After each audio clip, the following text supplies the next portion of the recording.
Hello everybody. I think blasphemy, I'm about 2 minutes early.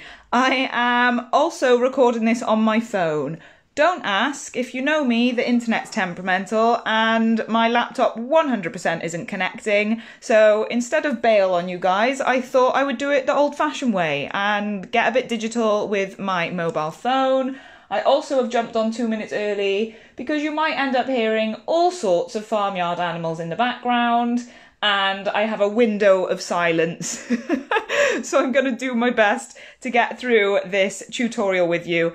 That last time we did taking measurements for fashion design and it turned into a 30-minute workshop. Not that I'm complaining, but you guys know that I like to do short and sweet nuggets of value. And so today we're going to move on from the standard button stand that we did before. If you want to catch up with that video, there's a cow. If you want to catch up with that video, then head on over to the unit section in the Digital Pattern Library Fashion Studio. But today we're going to take that one step further and do a concealed button stand. If I am fighting over the noise of the cows today. Now, a concealed button stand, let me know if you can see this. Let me know who's here and everything. A concealed button stand, ignore the construction round here. This is a toile. This is not a finished garment. There's a massive disclaimer there. A concealed button stand, if you think of this as a shirt. Hi, Inga. Oh, I'm so glad that you've joined me. So lovely to always have you with me, Inga. Thank you for tuning in. If you think of a normal shirt button stand, your buttons are obviously visible by here. If you are doing a women's wear shirt, then they usually dress right bodice panel over left. The buttons are always on the left side, and menswear would be the alternative way. So menswear would be buttons on the right side and they would have the panel which would go left over right. A bit of history, fashion history theory for you there. That is mainly because women never used to dress themselves, and wealthy women would obviously have dresses and they found it easier to have the buttons that way. So if you're gonna make a shirt or anything like that and you want to do it the right way, guys, there's no right way in fashion. You do whatever you're comfortable with. But you will find that women's buttons are on the left and men's buttons are on the right. If you have a look through your garments, go raid your husband's wardrobe or your wife's wardrobe or something. Anyway, so we're going to bear that in mind when we do a concealed button stand. Now, as I say, this is a toile, but if I open this up, hi Anna, hi Anna Marie, so pleased to have you with me. Hello. If we open this up, this pin here represents what we would see as a button. So concealed just means we've got a nice flush, really clean front view by here. And then this would be a button, this pin. And if I unpin it, what we have here is a normal button stand. There we are, there's my tailor's tag. What we have here is a normal button stand. So with a concealed button stand, you need to know how to do the original button stand first, which lucky you guys, it's available in the unit section on this page. And as I say, you need to also decide which side is going to be the normal button stand. And then you're going to do the same bodice, but the button stand on the opposing side, on the reflected side, is going to be the concealed button stand. So let me just draft it up for you. Save me waffling on and confusing you. Sometimes visual representation makes it a lot easier. Let's just make sure we're focusing. So as before, as last time, I'm just going to trace around my bodice block here. So this is the armhole. Oh, Louise, I blame you for that one. I just read whoop whoop, and as I read it, I drew on my pattern. Never mind. So I'm just going around the armhole here. Whoop whoop, indeed. That's cheered me right up. Going along the shoulder seam here, and I'm going to go round the neckline here, and we're going to go down the centre front as before, okay? So I'm just going to move that away so that you're aware of where we're at. Super fast recap. If we are working, so here is your centre front. So let me just, oh God, you're all going to judge my handwriting now. Ah, there we go. Here is our centre front, okay? Now, as before, if you are working with, we're going to work on an assumption that we're going to work with a 1.5 centimetre button, okay? That's kind of a standard for a shirt button. Obviously, your buttons can completely range in size, so you need to know your button size. You need to be aware of what button you're working with on this pattern. For the purpose of the demonstration, we are going to work with a 1.5 centimetre button as before. Now, if you want to catch up with this, go over to the unit section, because what I'm doing here is I'm just going to quickly draft a normal button stand, okay? So I'm not going to tell you what I'm doing because we've already gone through it, but this is a normal button stand. I'm multitasking a bit today, guys. I'm trying to make sure you should see my funky camera angles as always. Okay, so this is a normal button stand. To do a concealed button stand is super simple, but it's all in the folding, how we actually construct it. So we've got our original button stand here. Now this is going to be one of your pattern pieces, and it will either be your left bodice or it's going to be your right bodice, and it'll flip over like this, depending what side your buttons are going on. That is your standard button stand. What side your buttonholes are going on, which is the concealed bit, we're going to draft an original, and then we're also going to add an additional 3 centimetres. If you're unsure as to why we're using 3 centimetres, as I say, go over to the unit section. It's just basically doubling the button size and making sure that we can fit our button comfortably on our centre front here. What I've done is 3 centimetres, 3 centimetres, another 3 centimetres, and 1 centimetre seam allowance, okay? I hope you're with me here. So 1.5, this is our centre front, 3 centimetres, 3 centimetres, 3 centimetres, 1 centimetre. Now again, if your button was a 2 centimetre button, this would be 2 centimetres, this would be 4. You're doubling the size of your button for these, okay? Just so that we're all on the same page. Next up, if anybody was around for a Top Tip Tuesday yesterday, you're going to see me do the little hack where you draw in your seam allowance and then you fold the pieces of the pattern that need to be manipulated, and you're going to see what I mean with the magic of contouring your seam allowance by folding it first. So this is where the concealed bit, the magic, comes in, okay?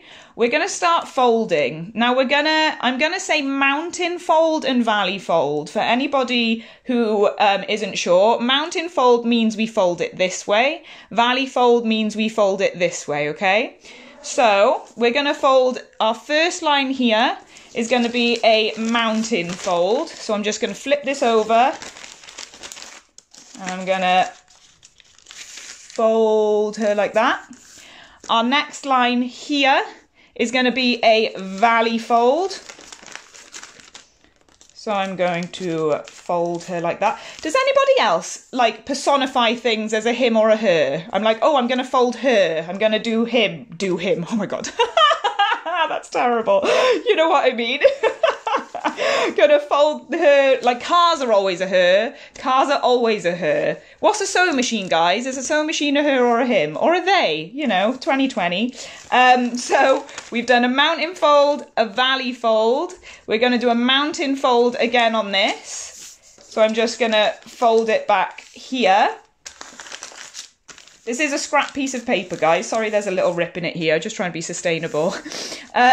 This 1 centimetre seam allowance then, if I just take my super blunt scissors, I'm not a very good Blue Peter presenter here of here's one I've done earlier. But you know me, guys, always living in the moment. Right, so this 1 centimetre seam allowance here, we are also gonna mountain fold and fold that under. Now, this will all become clear. It's a bit of origami, but you're gonna love it, I promise. Now that we've got that all folded, we're gonna flip this over and we're gonna cut away at our seam allowance. Whoop. You should see me craning my neck around my phone so I can see what I'm doing.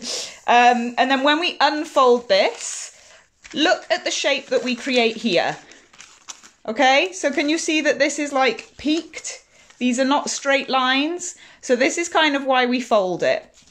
Now, in terms of construction, mountain, valley, mountain, mountain. When you end up stitching this in place, your line of stitching on that 1 centimetre seam allowance here is going to catch that in place so that we have nothing but beautifully folded edges. And then when you open this up, if I can get my finger in there, if you open this up, here is your concealed button stand. And so you would put your buttonholes here, and then you would have a standard button stand that is mirrored that goes underneath there. And that is how you are going to achieve, doopy-doo, this one is reflected. So this one here would be right over left. So this one here would be women's wear. This here is menswear. But then that is what we would end up with. So we'd have a nice concealed, really clean front, an original standard button stand underneath to put your buttons on. And then we're going to end up with a really, really gorgeous, it's really simple, but it's such a nice clean finish. So, Amanda, you've literally caught the end of that. You've caught me personifying things with all sorts of genders, and but of course, Amanda, you know that this is going to be saved in the unit section. If anybody has any questions at all, shoot them in the comment section. Give me a little hashtag replay. Amanda, you might have to pop back and spare 10 minutes of your life to catch up. And I will also link, just so that we all have a refresher, I will also link the original button stand as well for you all, so that you can see how best to render it and draft it for your own designs. As before, thank you, Madara, have I pronounced that right? What a beautiful name. Thank you so much. I always hold my breath in case I'm terrible at explaining things. I sound like I waffle in my head, but if you understood, then that is fantastic. That is what I'm here for. If you didn't understand, shoot me any questions. I'm always here for you. As before, you can get the collar fashion file pack, and you can then add a collar to any neckline as so, and then you can kind of finish off the look. But yeah, that's it, guys. Short and sweet, not a 30-minute one today, but hopefully you still found that very, very useful. You would, so this bit, sorry, just to kind of help you out, as before, when you fuse your button stands, you would probably fuse this bit here. It does depend on the weight of your fabric, if it needs more structure, if it needs more support. You would obviously fuse the wrong side, okay? Because if we're fusing by here, that's going to be visible once we've got it concealed and folded. So just be conscious of where you're fusing. Whip up a sample, guys. Get that in your A4 poly pocket in a fashion file. And just let me know how you get on. As I say, collar fashion file pack would go really, really well with this kind of technique, this kind of pattern drafting. And yeah, I'll be on hand for any questions. I'm so pleased that you found it useful. As always, I'm really open to your suggestions for any future workshops or anything like that. But I'm going to leave it there, guys. The dogs were nice and quiet today. I was in a right tiff when I first got started. But the cows and the dogs behaved themselves and we all made it through. I literally, have I done a video of drafting a shirt pattern at all? Oof! Amanda, have you got a crystal ball? So, I will actually, and this is really mean for me to say because it's going to be quite far ahead in the future, but I was going to do a shirt workshop. Now, I know that the Draping 101 mini course is first and foremost, but the great thing about a shirt is it has so many applications that you can apply through multitude of garments. We have button stands, we've got collars, we have shirt plackets on the sleeves. And so a shirt, you've got like flat fell seam construction. So Amanda, a shirt workshop was one of the first things I ever thought I wanted to bring to you guys. Obviously, you've seen how long the Draping 101 course has taken me.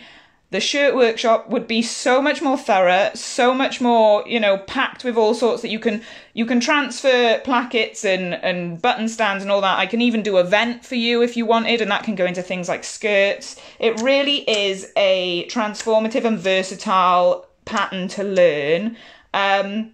So it is on my books, but obviously it's just a lot. And I want to make sure that when I give you value, I give you very thorough, clear descriptions, believe it or not. I know I love to waffle. So yes, a shirt workshop, 100% Amanda, I will have that on my to-do list. But in terms of if I've already done it, not yet. As always, suggestions, love it, love them, love you. Thank you so much for tuning in, guys. Thanks for being such a wonderful creative community. And I really, really hope you have a lovely Wednesday. Enjoy the rest of your hump day, as they call it. And I will catch you later. So peace out, guys. Bye.